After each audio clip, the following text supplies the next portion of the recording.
And here we are. Yes, I am filming with my own camera and or my phone, and I don't have anything else to do it with. This is the best it's going to get. So bear with me. I don't have a computer even to edit any of these. But welcome to the instructional series of how to recycle and utilize Nissan Leaf batteries in a 24-volt system for off-grid purposes or whatever else you might need it for. I've seen people powering their grow systems, growing plants in the winter with them. Anyway. The idea behind this whole project when I started it almost 2 years ago was to be able to use a recycled battery, something that came out of a much larger piece of equipment that still has many, many years of viable power left into it, to take that and cheaply recycle it into a system that my dog could put together. The point of it was to make it as easy and cheap as possible and as small as possible. And so this is what I've come up with. I don't think you can do it any cheaper or any smaller with any other sort of battery from any other car, Tesla or the Focus or the Volt or the whatever. The Prius has some weird voltages on it.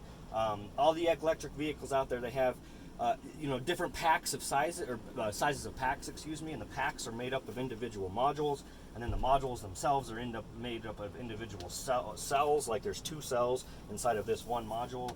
And they get way complicated. Tesla's got those little tiny 18650s, I think, and they've got 400 of them in one battery pack. That's a nightmare to try to balance and install.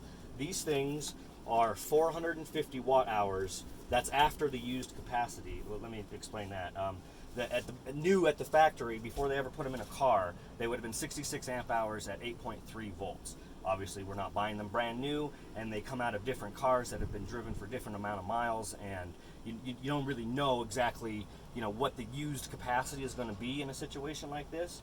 But the price makes up for that not knowing here, and I'll explain that. But for $85, you get one of these used modules, and like I said, 66 amp hours at 8.3 brand new. They come shipped to you with the exact voltage, the used voltage. And so then you can start making your exact calculations for what this actually is after it's been used, and 7.68 is roughly 84-85% of its original capacity. Tech Direct on eBay and on their website, I'll get more into them later, but they list these at 66 amp hours and 8.3 volts. That's their brand new factory spec, because nobody would ever find them. If you went to eBay and typed 7.68 Nissan Leaf battery, you're not gonna, you would never find anything. So they list them as their specs or factory specifications, and then just state on their website, guaranteed at least 70. Lowest I've ever seen was 78%. One person was like 7.56, I think it was. But either way, I have never even seen 70, but it doesn't even matter. Even if they were all 70, the price difference still makes up for it, because what we're talking about here is 450 watt hours of usable. That's not AGM, that's not lead acid, that's not flooded acid or whatever, sealed acid.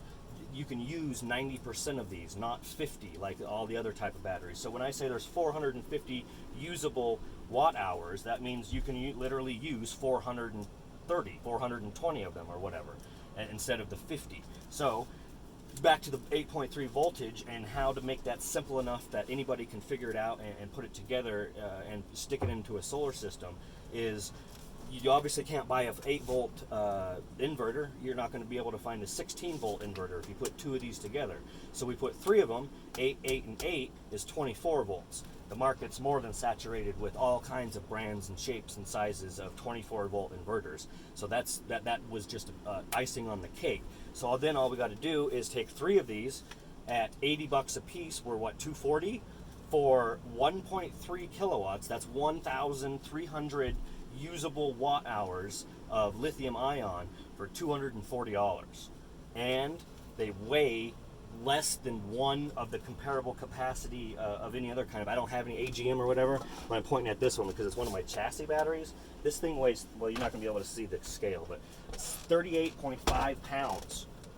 That's almost 6 of these in one battery. No, 8 pounds, 8 pounds, 8 pounds, 24 pounds for 1.3 or 1,300 usable watt hours of lithium ion. Okay, that's the talking up a big hype about these. Let's get into how you actually can use them, because most of the time when you find something like that in life, it's too good to be true. It usually is. But so far, I'm a year and a half into this, and it's still too good to be true, and it's still very, very true. You take these, they've got black and white, or black and red, just like any other terminal, so I'll get into what this one's used for later, but they're just like any battery you'd buy at the store, literally positive and negative terminal. I put them together like this because they literally come shipped like this with the 4 holes, whatever, mounting, I don't know if you call that a bracket, but you can use either 1/4 inch or 3/8 all thread, and you just literally thread them through each corner.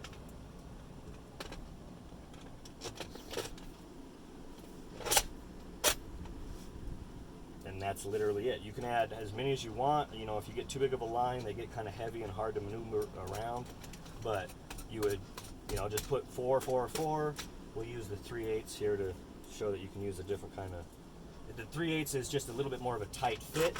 I would recommend those, you know, going up to 3/8 if you're going to do more than 6 or 9 modules in one line. I would suggest that 3/8 just so it's a little bit more solid and sturdy. But anyway, you get those all 4 down. I'm not going to do it right here, but I just wanted to get them 2 of them on there so that then I could show you how to connect them in series to create that 24 volts and how ridiculously easy it is. Tech Direct, the company that I've been doing all this business with, they're a company out of California that had literally turned recycling lithium-ion batteries from other equipment into a business. They first started with these Nissan Leaf batteries, but have since moved into golf cart batteries and hover pad batteries and scooter batteries. They got everything that you could possibly think of there, but they also sell the everything that connect, because they did start with the Nissan Leaf. They've got all the tiny little bells and whistles for it. They sell these dirt cheap in 5 or 12 packs, I think. The bus bars that fit perfectly on these. Like once you stack these together, you just have bus bars that perfectly make that. I know you can't see it yet because I haven't turned it there, but maybe I could do it this way. Oh. Well, it don't really matter. I guess you can watch it from that way. I just wanted to be able to show you how these bus bars actually fit on there, like really, really easy. The bus bars come with these number 7 metric bolts right onto there. I mean, it couldn't be any easier. That's easier than an actual battery that you buy at Walmart, you know. That's why I say they're easier to deal with, because A, they're 3 times lighter, they're smaller, they come with the hardware that actually is made for them. So anyway, we're gonna do this real quick, not on its side so I don't end up shorting something out, but I'm gonna start going through some specific tools. I mean, a lot of these are just solar system specific tools, not necessarily Nissan Leaf battery, but it is a 10 millimeter bolt. I would recommend getting something like this instead of a wrench or a ratchet or something, because that's when you start shorting other things out. You've got metal tools up here and you're going like this, you're increasing your chances of touching 2 different terminals that you don't want to be touching. It's only 24 volts. I don't know if you've ever licked a 9-volt battery, but that's 3 times as bad. But either way, you just don't want to do that. Another one for we only need 2 bus bars for our series connection on with 3 modules. What the hell did I do with the? Helps if I keep the bolts handy. 4 bolts, 2 bus bars for 3 modules to create 24 volts. I mean, I don't know how you can make it any simpler than that. I'm not using any of it like a machinery. I don't have cherry picker lifts for huge Tesla batteries that are huge. Anyway, that's a series connection right there. That's all you do. The 2 terminals that you can still see, these would literally be your inverter and charge controller connections, positive, negative. There's many. I'll get into that more in how you can use those and the many other uses, and that would only. This would also be the BMS, if you would, your 12 volt step down, depending on where you're going to put it. I'll get more into that later. This is just supposed to be an intro to how to use these 3, how to put them together, what tools you're going to need. You know, your multimeter is definitely going to be your best friend. This thing will tell you everything that a BMS will tell you. You just have to do it manually down to the individual cell. Let's see. I don't want to get too far past just the modules. Specific tools, you know, the millimeter, the 10 millimeter, whatever you want to call that socket attachment. none of them, nothing else is really specific to the Leaf. Like tools that you're going to need for solar systems are, one of every possible screwdriver, shorty screwdriver. Stubbies are always good, especially the ones that you can ratchet and change the bits on. Allen wrenches are going to be a necessity for terminal lugs. All kinds of wire strippers and bolt cutters and channel locks and everything that's got insulation on it, so that way you're not accidentally sharpening or electrocuting yourself. These things are they're like $2 and will save you hours and hours of work. They're just a wire stripper for all kinds of different gauges instead of cutting it with scissors and trying to X-Acto knife around it. That's just stupid. These don't seem like they would be useful, but they are until you don't have them, and then you realize that you need them. Knife, obviously, that's a pretty no-brainer. Big old bolt cutters for huge 2-aught or 3-aught gauge wires. That's nothing specific to the Nissan Leaf.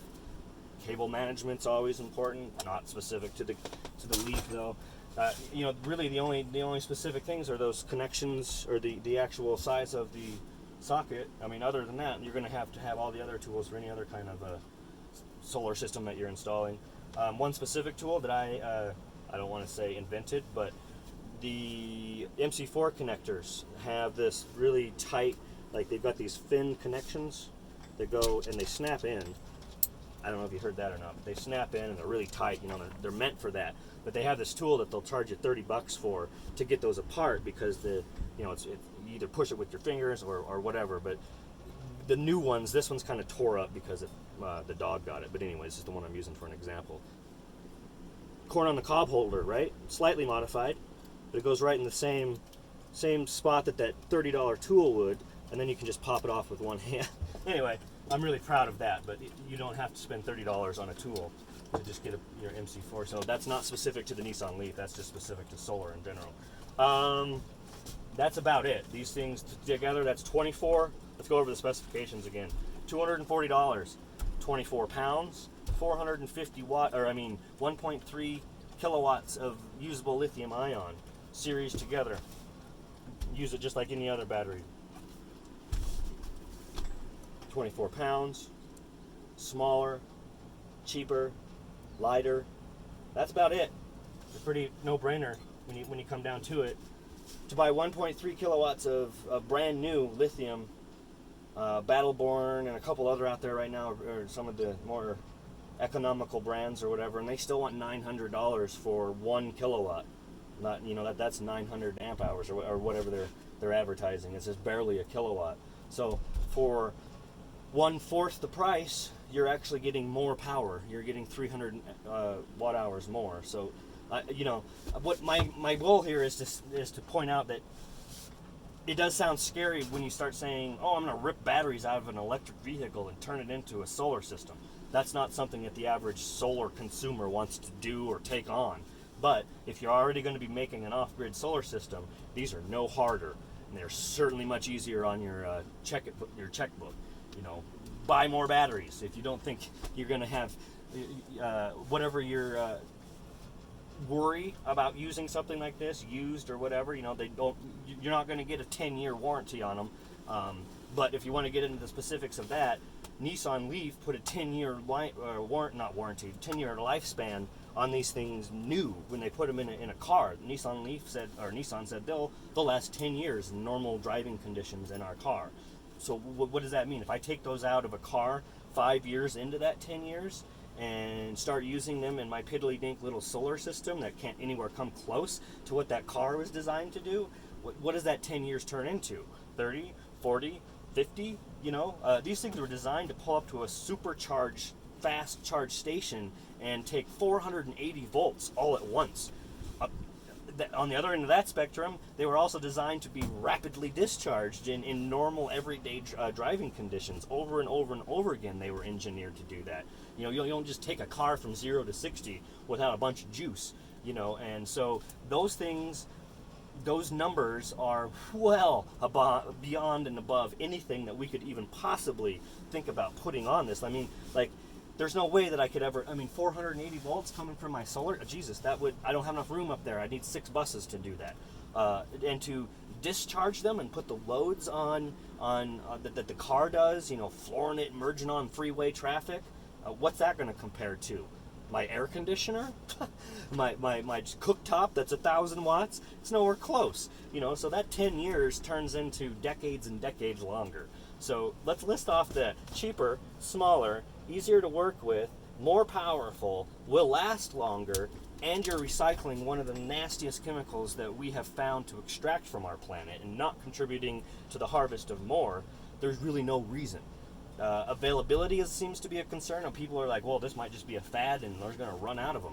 Well, that's always a possibility with any kind of battery. There's solar companies going out of business right now because they're charging too much for their stuff. However, Nissan Leaf has been the #1 selling car on the entire planet for 8 years, almost 9 now. That means that there's a lot of these modules out there floating around. Every car has to have at least 24 of these, and those are the old models. Anything made after 2012 or 13, I believe, has 48 of these modules. Every single car, and more. You know, you could buy different packages and get more range, but they're not going to be a shortage, in my opinion. You talk to the guys at Tech Direct, like they're not going to tell you that their warehouse is empty, because it's not. They've got you can find videos on YouTube. They've got floor to ceilings, packed pallets and pallets of these things. They sell them individually, packs of 3, 6, 9. They go up to megawatt power walls. I saw one where it's like the size of my bus almost, that are just nothing but these. It was like a 10 megawatt power wall. Like the infinite use of them is because you can just keep stacking them. And you keep going. I'm in a 24 volt system, and the 48 volt system would be the next step. But like I was explaining earlier, until you get to 12 or more of these actual modules, going to 48 volts wouldn't really provide you with any advantage, and especially when you can start considering you have to buy new equipment, 48 volt inverters and stuff like that. Unless you were running a 240 appliance fairly often, I'm not sure why you would want to go to 48 volts at 12 modules. You know, there's some buses out there that they've got 2 packs from cars. There's one guy that's got over 60 of these modules. A couple other people have just 1 pack, so that's 48 of these modules. That's a lot of electricity, and I have no idea how they would ever use it, but I'm not them. That's not for me to say. I'm just trying to point out how ridiculously easy these things are to use, and you don't have to use them in the 48 volts that everybody else is. I've been proving it for the last over a year now. I'm on my lawn with these things. I have an electric rototiller that I do 1,200 square foot garden with. My entire life is electric. I don't have anything that's propane. I cook and I heat and I cool, and all my power tools and everything are AC. I've been powering from, well, to begin with, this first 8 months I only had 3 of these, and then I added 3 more, but that's a different video. This was just the introduction. I wanted to show you guys how ridiculously easy, how ridiculously cheap, and how ridiculously small, I guess. Like, I don't have any other hype to do on these things, and I'm not trying to hype that up. I mean, I am. Please recycle instead of buy new, but I'm not trying to blow smoke either. Like, check my Instagram out. Like, I've been proving this for months and months and months now, and I didn't even publish anything online until I had 3 or 4 months of heavy testing, and it's a used battery out of a car. There's no manual for it. Dare you to find another YouTube video, but some guy talking about 24 volt Nissan Leaf batteries. They're not out there yet until I publish this. But anyway, Nissan Leaf batteries, 24 volt system, off-grid solar. My original solar system cost me less than $1,000. 978 installed, 600 watts in panels, 1.3 kilowatts in storage, 2,500 watt inverter, and my MPP charge control. That's a different prices on solar systems is a different video. This one right here, $240, 1.3.